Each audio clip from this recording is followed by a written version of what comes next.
बिस्मिल्लाहिर्रहमानिर्रहीम। सामाईन व नाज़रीन, हमने पिछले सबक में तजवीद व क़िराअत में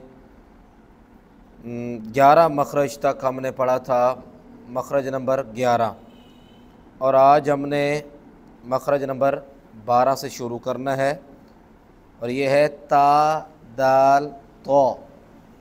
ता दाल तो, ये तीनों हरूफ एक ही मखरज से अदा होते हैं।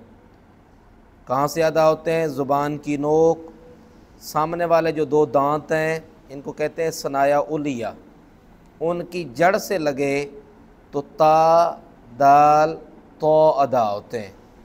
आप अगर करेंगे, इसकी प्रैक्टिस करेंगे, इसकी मश्क करेंगे तो आपके लिए बेहतर होगा। मैं करके दिखा देता हूँ।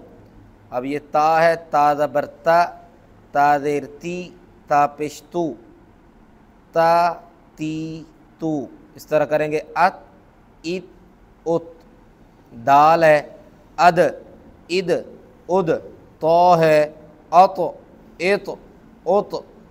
तो मोटा पड़े जाने वाले हरूफ में से भी है, और दाल और तो दोनों में जुम्बश भी होगी। इसी तरह मखरज नंबर 13 है सा जाल ज़ो, सा जाल ज़ो। ये तीनों हरूफ एक ही मखरज से अदा होते हैं, जिस तरह के पिछला मखरज तीनों का एक ही था। अब उस मखरज में ता और दाल और ता के मखरज में ज़ुबान की नोक सनाया उलिया की जड़ से लगती थी, लेकिन इस मखरज के अंदर ज़ुबान की नोक सनाया उलिया के किनारे से लगेगी। यहाँ पे दांतों का, ये सामने दो दांत हैं, इनको सनाया उलिया कहते हैं। इन दांतों के किनारों से अगर ज़ुबान लगेगी तो सा जाल और वो जो है वो अदा होंगे। करके देखें। अस इस उस, ये सा है। इस तरह जाल है अज इज़ उज़, और ज़ो मोटा पड़े जाने वाले हरूफ में से है अज़ इज़ उज़। इस तरह मखरज नंबर 14 है 14, ज़ा सीन सौद, ज़ा सीन सौद। इन तीनों का एक ही मखरज है। ज़ुबान की नोक सनाया सुफला, ये सामने के जो नीचे के दो दांत हैं, इनके किनारों से लगे ज़ुबान की नोक, तो ये तीनों हरूफ अदा होते हैं। करके देखें।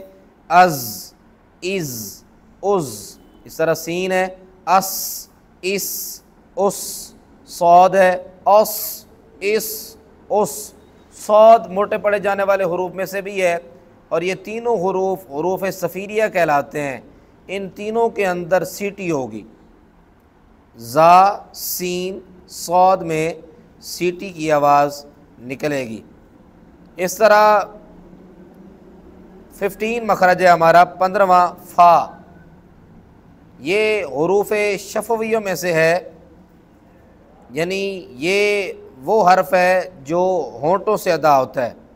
इसके साथ 3 हरूफ और हैं जो अगले मखरज में आ रहे हैं, बा मीम और वो। यानी ये चारों हरूफ फ़ा बा मीम वाओ, ये चारों हरूफ होंठों से अदा होते हैं। फ़ा जो है, फ़ा ऊपर वाले जो दो दांत हैं सनाया उलिया जिन्हें हम कह रहे थे, वो नीचे वाले होंठ के अंदरूनी हिस्से से लगेंगे तो फ़ा अदा होगा। जिस तरह अफ़ इफ़ उफ़, अंदरूनी हिस्सा यानी गीला हिस्सा, जहाँ पे अंदर हर वक़्त मुंह में पानी रहता है। इसका और बा का, बा में दोनों होंठ आपस में मिलते हैं और अंदरूनी हिस्से से लगता है। अगर ऊपर वाला होंठ नीचे वाले होंठ के अंदर वाले हिस्से पे लगता है तो बा अदा होता है। तो तकरीबन ये मिलते जुलते हैं, क्योंकि इनका मखरज होंठों के साथ है, इसलिए ये मिलते जुलते हरूफ हैं। इस तरह फ़ा का जो मखरज मैंने आपको बताया, ऊपर वाले दोनों दांत नीचे वाले होंठ के अंदरूनी हिस्सा से लगे तो फ़ा अदा होता है। इसी तरह अगला मखरज है 16, मैंने आपको बताया बा मीम और वाओ। बा जो है, बा अब इब उब, एक तो ये हरूफ है जुम्बश में से है, इनके अंदर कलकला होता है, और दूसरा ऊपर वाला होंठ नीचे वाले होंठ के अंदर वाले हिस्से से यानी गीले हिस्से पे लगे तो बा अदा होता है। میم دونوں ہونٹوں کا خشکی والا حصہ ملے یعنی باہر والا حصہ تو میم ادا ہوتا ہے. کر کے دیکھیں ام ام ام ام ام ام دونوں ہونٹوں کا خشکی والا حصہ. اور واؤ کا جو مخرج ہے دونوں ہونٹوں کو گول کرنے سے واؤ ادا ہوتا ہے, جس طرح او او او او. اسی طرح لاسٹ مخرج ہے ہمارا مخرج نمبر 17 نمبر مخرج غنہ. غنہ کہاں سے ادا ہوتا ہے؟ خیشوم جسے کہا جاتا ہے, جسے ناک کا بانسا کہا جاتا ہے. یہ آگے جا کے یہاں اوپر جہاں سے یہ ناک کی اونچی جگہ ہے تھوڑا جا کر وہاں سے غنہ نکلتا ہے. اور یہ میم اور جو ہے وہ نون میں ہوتا ہے, میم اور نون میں, یا دو لفظ کٹھے جہاں پہ شد آتی ہے وہاں پر جو ہے یہ ادا کیا جاتا ہے, یعنی وہاں پر غنہ کیا جاتا ہے. اس کی کئی مثالیں آپ لے لیں, ٹھیک ہے جی.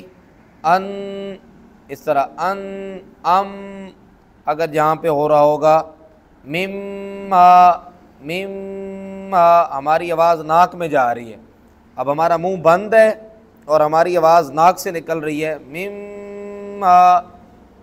تو یہ ہمارے سامنے مثالیں ہیں. اور آج الحمدللہ ہمارے اس تیسرے سبق میں ہمارے مخارج حروف مکمل ہو چکے ہیں. انشاءاللہ ہم کوشش کریں گے کہ اس پوری کتاب کو ایک ترتیب کے ساتھ آپ کے سامنے بیان کیا جائے اور ہم اس کو سیکھیں. اللہ رب العالمین ہمیں قرآن مجید صحیح پڑھنے سیکھنے اور اس پر عمل پیرا ہونے کی توفیق عطا فرمائے. والسلام.